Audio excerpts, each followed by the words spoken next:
We're on the cusp of 2015, and on January 1st, 2015, 20 states will increase their minimum wages. That also is in addition to the District of Columbia, Washington, D.C.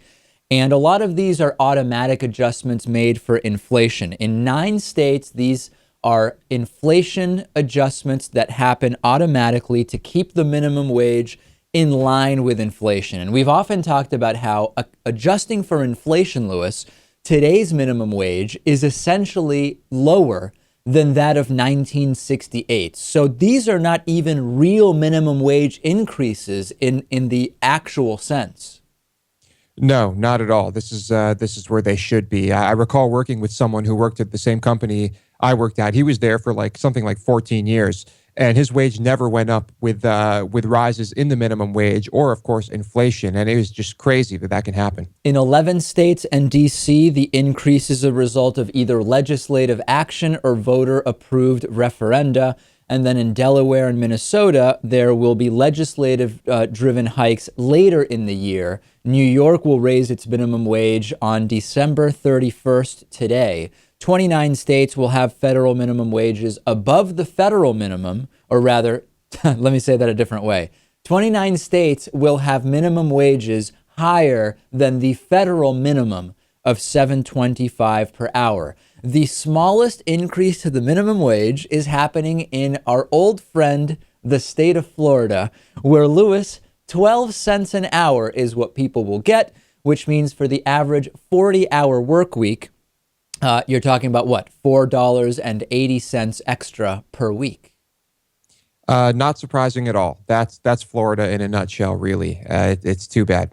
Massachusetts and Rhode Island will have $9 minimum wages, Vermont and Connecticut at $9.15, Oregon at $9.25, and Washington states will be the highest at $9.47.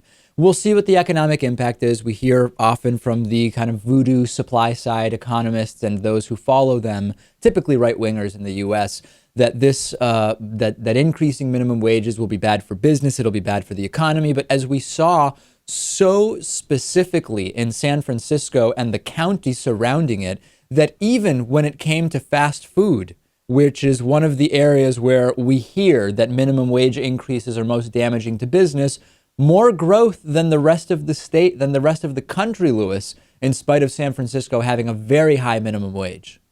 So many people just can't look at that, don't believe that it's true.